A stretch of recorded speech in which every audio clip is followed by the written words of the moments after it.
Hi friends, భారత్తో కయ్యానికి కాలు దువ్వుదామని బంగ్లా border వద్ద రెచ్చగొట్టే చర్యలకు పాల్పడుతుండటంతో ఇండియన్ ఆర్మీ కూడా కఠిన చర్యలు తీసుకోవడానికి సిద్ధమైంది.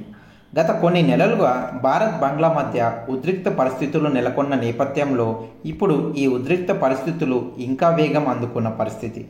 ఇప్పటికే పాకిస్తాన్ మద్దతుతో ఒకవైపు బంగ్లా బార్డర్ వద్ద టర్కీకి సంబంధించిన TB2 డ్రోన్లను మోహరించగా, రెండో వైపు బంగ్లాదేశ్ యొక్క ఆర్మీ ఇప్పుడు భారత్లోకి ప్రవేశించి బార్డర్లో నిర్మిస్తున్న మందిర నిర్మాణాన్ని అడ్డుకున్నారు. అయితే ఇప్పుడు ఒక అడుగు ముందుకు వేసి ఇంకాస్త రెచ్చగొట్టే వ్యాఖ్యలకు దిగుతుంది. బంగ్లాదేశ్ యొక్క రిటైర్డ్ మేజర్ మాట్లాడుతూ వచ్చే 4 రోజుల్లో భారత్లోని కొన్ని ప్రాంతాలను కబ్జా చేస్తామని వివాదాస్పద వ్యాఖ్యలు చేశారు. అయితే ఇక్కడ అసలు విషయం ఏమిటంటే, బంగ్లాదేశ్ భారత్తో ఎలాగైనా కయ్యం పెట్టుకోవాలనే భ్రమలో ఉంటూ భారత్తో పోలిస్తే తమ సైనిక బలం ఎంత అనే విషయాన్ని మర్చిపోయింది. భారత్లోకి వచ్చి మన ప్రాంతాన్ని కబ్జా చేస్తామన్న మాటలను భారత్ అంత సీరియస్గా అయితే తీసుకోవడం లేదు. కేవలం పిల్ల చేష్టలుగా భావిస్తున్న పరిస్థితి.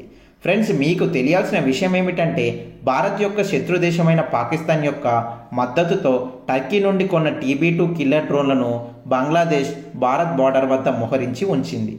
అంతేకాక బంగ్లాదేశ్ సైన్యం ద్వారా మరికొన్ని రోజుల్లో భారత్లోని ప్రాంతాలను కబ్జా చేస్తామని ప్రకటించిందంటే బంగ్లా ఎలాంటి పరిస్థితులను క్రియేట్ చేయాలని చూస్తుందనేది ఒకసారి మనం అర్థం చేసుకోవచ్చు. ఇలానే బంగ్లా సైన్యం మాట్లాడడం, భారత్లోకి ఎంటర్ అయి ఏవైనా ప్రాంతాలను కబ్జా చేయాలని ట్రై చేస్తే కనుక భారత్ బంగ్లా మధ్య యుద్ధ పరిస్థితులు ఏర్పడే అవకాశం 100కు 100% ఉంది. అయితే ఎప్పటి నుండో బంగ్లా చేస్తున్న పనులను చూస్తూ ఏమీ అనకుండా భారత్ ఓపిక పడుతున్న బంగ్లా తన పిల్ల చేష్టలను, చిల్లర కామెంట్స్ని ఆపకపోయేసరికి ఇక ఇండియన్ ఆర్మీ రంగంలోకి దిగింది. మన మిత్ర దేశమైన ఇజ్రాయిల్ యొక్క హీరోన్ డ్రోన్లను బార్డర్ వద్ద మోహరించడానికి సిద్ధమైంది. బార్డర్ వద్ద బంగ్లా మోహరించి ఉంచిన TB2 డ్రోన్లను రెప్పపాటు కాలంలో పేల్చేయగల సత్తా మన ఇజ్రాయిల్ యొక్క హీరోన్ డ్రోన్లకు ఉంది. అంతేకాక ఇండియన్ ఆర్మీ కూడా హై అలర్ట్ మోడ్లోకి వచ్చేసింది. మొత్తం బంగ్లాదేశ్ చుట్టూ ఉన్న భారత్ బార్డర్ మొత్తం ఇండియన్ ఆర్మీ సైనికులు మోహరించి ఉన్నారు. ఎప్పుడు ఏ పరిస్థితుల్లోనైనా బంగ్లా సైనికులు ఏమైనా కవ్వింపు చర్యలకు పాల్పడితే వెంటనే దిమ్మ తిరిగే సమాధానం ఇచ్చేందుకు రెడీ అవుతుంది. అయితే ఇటు సముద్ర జలాల నుండి మొదలుకొని అన్ని విధాలుగా బంగ్లాపై భారత్ పూర్తి స్థాయిలో నిఘా పెట్టింది.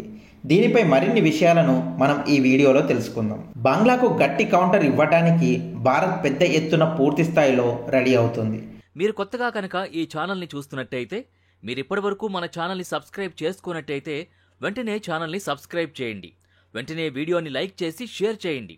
బెల్ ఐకాన్ని క్లిక్ చేయండి. భారత్ మరియు బంగ్లాదేశ్ మధ్య ఉద్రిక్త పరిస్థితులు రోజురోజుకు పెరుగుతున్న వేళ బంగ్లా సైనికులు చేసిన ఒక దుశ్చర్య ఇంకా పెద్ద ఎత్తున వివాదాస్పదమవుతుంది. ఫ్రెండ్స్, మీకు తెలియాల్సిన విషయం ఏమిటంటే, బంగ్లా యొక్క బార్డర్ గార్డులు భారత్లోకి ప్రవేశించి మరి భారత్ ప్రాంతంలో నిర్మితమవుతున్న హిందూ ఆలయ నిర్మాణాన్ని అడ్డుకున్నారు. వెంటనే BSF జవాన్లు అక్కడికి చేరుకొని మన స్టైల్లో ఆన్సర్ ఇచ్చి వారిని వెనక్కి పంపించారు. దీంతో బంగ్లా బార్డర్ సైనికులకు భారత్తో పెట్టుకుంటే ఏమవుతుందనేది మన BSF జవాన్లు రుచి చూపించిన పరిస్థితి ఉంది. అసలు బంగ్లా బార్డర్ సైనికులకు మన భారత్లో కన్స్ట్రక్ట్ అవుతున్న హిందూ ఆలయ నిర్మాణంతో ఏం పని? వాళ్ళకు అవసరం లేని పని కదా. బంగ్లాదేశ్ మాత్రం ఎలాగైనా భారత్ను ఎలాగైనా రెచ్చగొట్టాలనే ఉద్దేశంతో ఉంది. అందుకే బార్డర్లో పెద్ద ఎత్తున టర్కీ నుండి కొనుగోలు చేసిన TB2 డ్రోన్లను మోహరించి భారత్ ఏరియాలోకి ప్రవేశించి మరీ నిఘా పెడుతున్నారు. పశ్చిమ బెంగాల్ బార్డర్లో ఈ TB2 డ్రోన్లను బంగ్లా తిప్పుతుంది. అయితే బార్డర్లో డ్రోన్లను మోహరించడంపై బంగ్లా స్పందిస్తూ మా బార్డర్ యొక్క సెక్యూరిటీ కోసమే ఈ డ్రోన్లను తిప్పుతున్నామని తెలిపింది.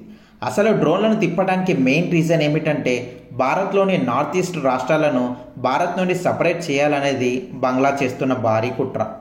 అందుకే ఈ డ్రోన్ల ద్వారా పూర్తి నిఘా పెట్టి పరిస్థితులను ఎప్పటికప్పుడు అంచనా వేస్తుంది బంగ్లా.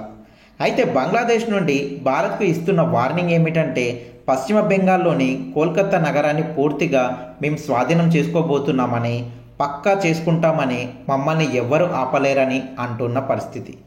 అయితే ప్రతి ఒక్క దాని కొరకు భారత్ మీద ఆధారపడనిది, బతకలేనిది చిన్న దేశమైన బంగ్లా ఇప్పుడు భారత్తో డి అంటే డి అంటుంది. అంటే ఇది కేవలం బంగ్లా ఒక్కతి చేస్తున్న పని కాదు. బంగ్లా వెనుక చైనా, పాకిస్తాన్, టర్కీ దేశాలు ఉండి నడిపిస్తున్నాయి. ముఖ్యంగా ఇందులో పాకిస్తాన్ హస్తం బాగా ఉంది. ఎందుకంటే గత కొన్ని నెలలుగా పాకిస్తాన్తో బంగ్లా యొక్క సంబంధాలు అనేవి పెద్ద ఎత్తున బలపడ్డాయి. బంగ్లాకు పాకిస్తాన్ ఆయుధాల సరఫరా మరియు తన దేశంలో ఉన్న టెర్రరిస్టులను కూడా బంగ్లాకు పంపిస్తూ భారత్ పైకి ఊసగొల్పుతుంది. దీనిలో ఏమాత్రం డౌట్ లేదు. సెకండ్ ఒపీనియన్ కూడా అవసరం లేదు. అంతేకాక బయటకు వచ్చిన ఇంకొక విషయం ఏమిటంటే పాకిస్తాన్ బంగ్లాదేశ్కు గన్ పౌడర్ని పెద్ద ఎత్తున సప్లై చేస్తుంది. ఇప్పుడు బంగ్లాదేశ్కి పాకిస్తాన్ మంచి మిత్రదేశంగా మారిపోయింది. ఎంత మిత్రదేశంగా మారిపోయింది అంటే పాకిస్తాన్ నుండి ఎవ్వరు వచ్చిన వాళ్ళు టెర్రరిస్టులా లేక ఇంకెవరైనా అనే దానిని పట్టించుకోకుండా అసలు పాకిస్తాన్ వాళ్ళని అసలు బార్డర్ వద్ద చెకింగ్ కూడా చేయవద్దని బంగ్లా తాత్కాలిక అధ్యక్షుడు మహమ్మద్ యూనిస్ స్పష్టమైన ఆదేశాలు ఇచ్చాడంటే పాకిస్తాన్ బంగ్లాకు ఎంత మిత్రదేశం అయ్యిందనేది మనం అర్థం చేసుకోవచ్చు. ఇప్పుడు బంగ్లాదేశ్లో చాలా ఫ్రీగా టెర్రరిస్టులు తిరుగుతున్నారంటే ఇప్పుడు పరిస్థితి ఎలా ఉందనేది మనం చూడొచ్చు. అయితే బంగ్లా ఇటు బార్డర్ వద్ద డ్రోన్లను మోహరిస్తూ పాకిస్తాన్, చైనా, టర్కీ దేశాల ఆదేశాలను పాటిస్తూ ఇటు పాకిస్తాన్ నుండి టెర్రరిస్టులను రప్పించుకుంటూ ఆయుధాలను తెప్పించుకుంటూ భారత్ను ఏదో అస్థిరపరచాలని బంగ్లా ట్రై చేస్తే భారత్ నోరు మూసుకొని అస్సలే ఉండదు. భారత్కి కనుక తిక్కరేగితే బంగ్లాదేశ్ భారీ స్థాయిలో తుడిచిపెట్టుకోకపోవడం ఖాయం.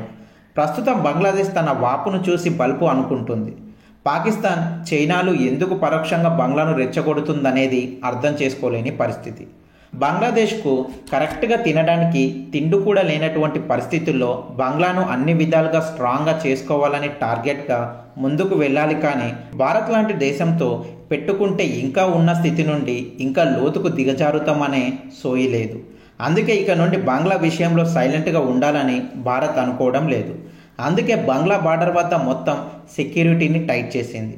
బంగ్లా యొక్క ప్రతి ఒక్క కదలికను చాలా క్లోజ్గా మానిటర్ చేయడమే కాకుండా బార్డర్ వద్ద ఆయుధాల మోహరింపు నుండి మొదలు బార్డర్ వద్ద తిరుగుతున్న డ్రోన్ల విషయంలో కూడా సరైన సమాధానం ఇవ్వడానికి భారత్ మంచి ప్లాన్ని కూడా రెడీ చేసింది. ఇజ్రాయెల్ యొక్క హిరోన్ డ్రోన్లను మొత్తం 3 సేనల వద్ద ఉంచబోతుంది. ఈ హిరోన్ డ్రోన్లను బంగ్లా వద్ద ఉన్న టర్కీ డ్రోన్లు అయిన TB2 డ్రోన్లను ఒకే దెబ్బకు మట్టి కర్పిస్తాయి. ఇప్పటికే 2016లో పాకిస్తాన్లో జరిపిన సర్జికల్ స్ట్రైక్ కోసం ఈ హిరోన్ డ్రోన్లను వాడిన అనుభవం మనకు ఉంది. అందుకే బంగ్లా బార్డర్ చుట్టూ హై అలర్ట్ ప్రకటించి ఈ హిరోన్ డ్రోన్లను యాక్టివ్గా ఉంచి బంగ్లా ఏదైనా పిచ్చి పిచ్చి పనులు కనుక చేస్తే దెబ్బ రుచి చూపించడానికి భారత్ రెడీగా ఉంది. ఈసారి భారత్ కొట్టే దెబ్బకు మాత్రం బంగ్లాకు చాలా రోజులు గుర్తుంటుంది. అయితే పశ్చిమ బెంగాల్కి 10 కిలోమీటర్ల దూరంలో ఒక ఎయిర్ ఫోర్స్ బేస్ ఉంది. ఆర్మీ యొక్క బేస్ బంగ్లాకు కేవలం 20 కిలోమీటర్ల దూరంలోనే ఉంది. అయితే ఎప్పుడు ఎలాంటి పరిస్థితులు వచ్చినా ఎదుర్కోవడానికి ఇండియన్ ఆర్మీ బీ ప్రిపేర్డ్గా ఉంది. బంగ్లా డ్రోన్లు మోహరింపుతో ఒక అడుగు ముందుకు వేస్తే భారత్ 100 అడుగులు ముందుకు వేసి ఉంది. ప్రస్తుతం బంగ్లాదేశ్కు 4 దిక్కుల భారతీయ సేన మోహరించి ఉంది. ఇప్పటికే బంగ్లా బార్డర్ వద్ద BSF సెక్యూరిటీ పెద్ద ఎత్తున ఉంది. అవసరమైతే ఇంకా BSF ఆర్మీని దింపడానికి భారత్ రెడీగా ఉంది. అయితే బంగ్లాను ఎదుర్కోవడానికి BSF ఒకటి చాలు అని నిపుణులు వ్యాఖ్యానిస్తున్నారు. భారత్ను బంగ్లా ఎందుకు టార్గెట్ చేసిందనేది ఇప్పటికీ అందరికీ ఒక అనుమానంగా ఉంది. ప్రస్తుతం ఉన్న అధ్యక్షుడు బంగ్లాకు మేలు చేయాలనే ఆలోచన లేనివాడు కావడం ఒక కారణమైతే ఇతను అమెరికా, చైనాలు పెంచి పోషించిన వ్యక్తి. షేక్ హసీనా ప్రధానిగా ఉన్నప్పుడు హసీనా భారత్తో చాలా సఖ్యతగా మెలిగింది. అప్పుడు చైనా, అమెరికా ఆటలు సాగలేదు. ఇప్పుడు వారి మనిషి ఉన్నాడు కాబట్టి ఇప్పుడు యూనస్ ద్వారా మొన్నటి దాకా బైడెన్, ఇప్పుడు చైనా గేమ్ ప్లే చేస్తుంది. మరి బంగ్లా చేస్తున్న ఈ తరహా చర్యలపై మీరేమనుకుంటున్నారు? సెక్యూరిటీ అని చెబుతున్న బంగ్లా వ్యాఖ్యలను మీరు సమర్థిస్తున్నారా? భారత్ బంగ్లా ఏ రీతిలో కౌంటర్ ఇవ్వాల్సిన అవసరం ఉంది? మీ అభిప్రాయాన్ని కామెంట్ బాక్స్లో కామెంట్ రూపంలో తెలియజేయండి. ఇది ఇవాల్టి వీడియో. మరో ఇంట్రెస్టింగ్ వీడియోతో మళ్ళీ కలుద్దాం.